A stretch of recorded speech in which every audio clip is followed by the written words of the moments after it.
Eu assisti hoje um vídeo do Aaron Clary e não é exatamente o tema do vídeo, mas teve um trecho que ele estava abordando a questão das Karens, né? Karen é aquela mulher post-wall que, independente dela ter tido filhos ou não, ter se casado ou não, geralmente a Karen ela é uma casada que teve filhos e que tem um marido capacho que deixa ela fazer tudo o que ela quer fazer. Só que em alguns casos a Karen ela só precisa ser uma post-wall. Ela pode, numa dessas, não ter filho, não ter marido, mas ela tem, sei lá, talvez um cargo público que mantém uma vida mansa para ela, ou ela tem um pai que fica agindo como se fosse o capacho eterno dela, e daí a consequência é que a Karen ela é uma pessoa que é eternamente inconveniente. Mas assim, nesse trecho do vídeo, o Aaron Clary ele falou a respeito da Olimpíada da Opressão no meio dos comunistas, no meio dos progressistas, né, no pessoal da esquerda, que é aquele negócio, tu tem meio que se fosse uma escala de oprimido. É que nem, por exemplo, na escala do oprimido, quem não é heterossexual é mais oprimido do que quem é heterossexual, então para eles quem não é heterossexual tem que ser priorizado. E da mesma forma, assim, por exemplo, a mulher negra, ela é mais oprimida do que a mulher branca, então ela tem que ser priorizada, entendeu? Então, da mesma forma que, por exemplo, no ambiente progressista chegar até a expulsar os homens, né, gays, aí depois o que que sobrou de que seria assim privilegiado? O que seria privilegiado seria as mulheres héteros, né? Especialmente as mulheres héteros brancas. Então, assim, conforme eles vão tirando do grupo, tirando ali do movimento, entre aspas, quem eles consideram privilegiado, porque só quem é oprimido que tem que ter vez, tem que ter voz, é como se agora tivesse chego na vez das mulheres brancas e hétero no ambiente progressista começarem a tomar na orelha, entendeu? A ser meio que expulsas do movimento. E daí, nesse caso, por exemplo, entre as Karens, porque o meme geral da Karen é aquela branca post-wall chata pra caramba. Mas, enfim, a parte que me fez gravar esse áudio é um momento que ele fala, por exemplo, que a mulher branca, lá nos Estados Unidos, né, ele estava falando, não é nem a questão de que ela pode sofrer algum abuso nas mãos de algum homem com quem ela está se relacionando, nem nada disso. É meio que a questão assim da Karen, não é nem a questão dela sofrer algum abuso, alguma violência. Ela não pode ser incomodada, sabe? Ela ser incomodada já é como se fosse uma forma de abuso, uma forma de violência. Enfim, por que que eu tô gravando esse áudio? Porque é como se fosse uma escala, certo? Eu vou fazer essa comparação assim de, não, para essas mulheres, não só as Karen, as brancas, as negras, as héteros, as gays, etc. Para todas elas no geral, não é nem a questão de que assim, tá sendo oprimida porque realmente está sendo abusada, realmente está sofrendo violência. Para elas, ser incomodada, se sentir desconfortável de alguma forma, é uma forma de abuso, é uma forma de violência. E vamos lá. Com o que dá para comparar isso? É só pegar, por exemplo, e comparar com a definição de estupro, o que aconteceu com ela nos últimos 30, 40 anos, certo? Se tu pega originalmente, o que é estupro? Estupro é o cara tomar a mulher à força, certo? Imobilizar ela com ou sem uma arma, ou só com as próprias mãos, e penetrar ela à força, certo? Conforme eles foram expandindo a definição de estupro passou a ser, a mulher achou que o cara tava de camisinha e o cara não tava de camisinha. O cara tava de camisinha, mas a camisinha rasgou e ele continuou penetrando, entendeu? Ou, por exemplo, a mulher ela se arrependeu.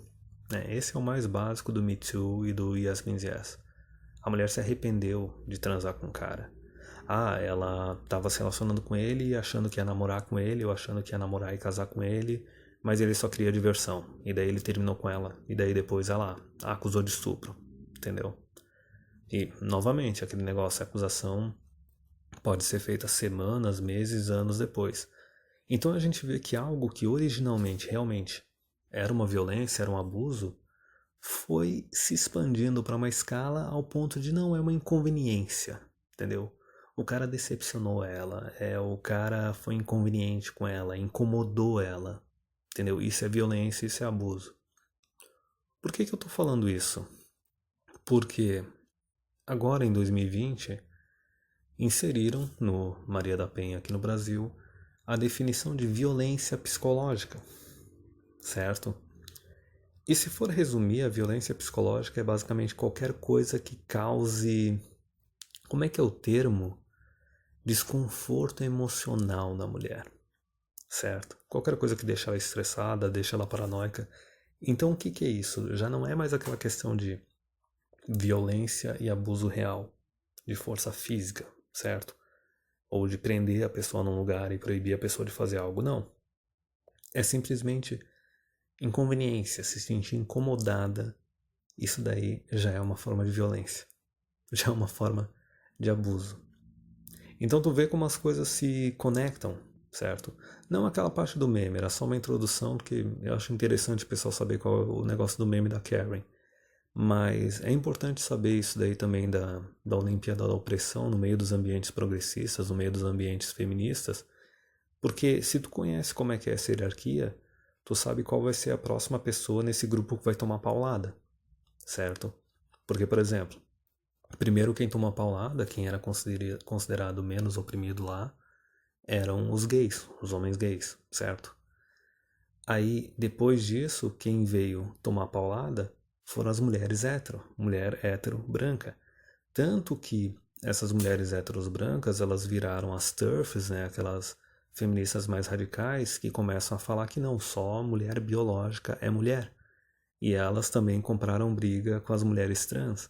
E daí a gente veio essa união diabólica entre os tradicons, né, os tradicionalistas conservadores, bando de cuck, com as feministas, né, no geral essas que estão na escala da opressão, as brancas héteros, que querem defender o quê? Querem defender a posição delas de privilégio, entendeu? A posição de mulher privilegiada. E essa parte da mulher branca hétero é totalmente Karen. Mas enfim, o que tinha que tocar é essa questão assim de que para elas dizerem, não importa se é na parte assim da definição de estupro, na definição de violência doméstica, no geral, todas as mulheres, o que elas fizeram nos últimos anos, nas últimas décadas, foi é a Olimpíada da Opressão. É simplesmente a Olimpíada da Opressão. Não importa se elas têm expectativa de vida mais longa do que a dos homens, não importa se nos países desenvolvidos tu tem mais mulheres se formando no ensino superior do que homens, não importa se o Estado ele cobra bem menos imposto de mulher e direciona bem mais benefício para elas têm que ter sempre alguma coisa para reclamar. Elas têm que ter alguma forma de afirmar que elas são oprimidas, entendeu? E para isso é necessário ficar criando esse negócio totalmente esquizofrênico, de expandir todas as formas de violência, de abuso, entendeu? Seja doméstico, seja sexual. E daí chega naquele nível de clown world, naquele nível honk atual, que tu vê claramente que não é abuso real, não é opressão real, não é violência real. Para a mulher atual, simplesmente se sentir incomodada com algo já é uma violência, já é um abuso. É de um nível extremo, sei lá, é bichinho de estimação, é pet de luxo, é como se a mulher fosse um bichinho de estimação, um pet de luxo, é como se fosse uma flor de sombra, né, uma orquídea. A princesinha, o tesourinho não pode passar por nenhuma inconveniência, nenhuma situação desconfortável na vida. Basicamente, ninguém tem o direito de decepcionar ela, ninguém tem o direito de não satisfazer as demandas delas, e se fizer isso, é uma forma de abuso, é uma forma de violência, é uma forma de estupro. Tanto que, antes de eu começar o celibato, lá em 2018, quando eu fiz aquele vídeo falando sobre, como é que era o termo mesmo? Eu não vou lembrar o título do vídeo, mas era quando eu abordei assim a questão que o Me Too, as falsas acusações, elas estavam chegando aqui no Brasil, porque já tinha mulheres no YouTube brasileiros discutindo isso. Ali eu tinha dito já o seguinte, que, por exemplo, se tu estava se relacionando com uma mulher, digamos assim, se é um relacionamento casual, mas ela te acha um cara foda e ela tem expectativa de namorar contigo. Se tu terminar a relação casual com ela e não pedir ela em namoro, tu vai estar decepcionando ela, tu vai estar incomodando ela, entendeu? Deixando ela numa situação desconfortável. E ali tu já corre o risco de tomar uma acusação de estupro. E a gente sabe que não tem consequência para elas quando elas fazem falsas acusações. Da mesma forma, se tu tá namorando uma mulher, ela tem expectativa de morar junto contigo, de que tu peça ela em casamento e tu não faz isso, tu pode tomar uma acusação durante o relacionamento ou a hora que tu for terminar com ela. Da mesma forma, se talvez tu estiver já morando com uma mulher já casada com ela e, por exemplo, ela quer ter filho, tu não quer ter filho, ou ela pode ficar fazendo um monte de ultimato, querendo controlar a tua vida no relacionamento, gastar o teu dinheiro. E, logicamente, isso é violência psicológica só quando tu comete contra ela, quando ela comete contra ti, não.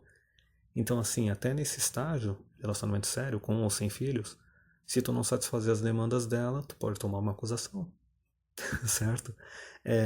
Ou até mesmo se tu se separar dela, se divorciar porque tu tá insatisfeito, tu pode tomar uma acusação.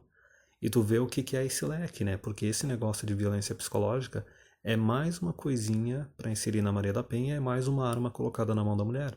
Quer dizer, tu já tinha uma arma do Me Too, da falsa acusação de estupro, que novamente é uma coisa que pode ser utilizada para controlar o homem e pode ser utilizada para punir ele caso ele queira terminar o relacionamento com ela.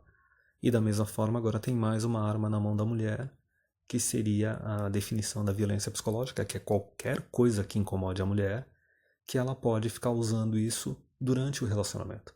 Quer dizer, durante o relacionamento ela pode usar a arma da acusação de violência psicológica contra ti, e depois que termina, ela pode usar ainda a arma da acusação de estupro. Entendeu? Quer dizer, já foi expandido tanto essas duas definições, tanto de violência quanto do que é estupro, para níveis irreais, que não tem jeito. Dentro ou fora de um relacionamento sério, ou durante o relacionamento depois que tu termina com ele, porque a gente sabe que a acusação de estupro ela pode ser feita anos depois do suposto estupro, o cara está totalmente controlado. E daí quando a gente vem falar que mulher é amoral, que não tem como se relacionar com elas, quanto mais elas estão empoderadas, piores elas ficam, mais tóxicas elas ficam, mais inviável fica ter não só um relacionamento de longo prazo, mas um relacionamento curto com elas, aí falam que tu tá sendo radical demais, que tu tá sendo extremista demais.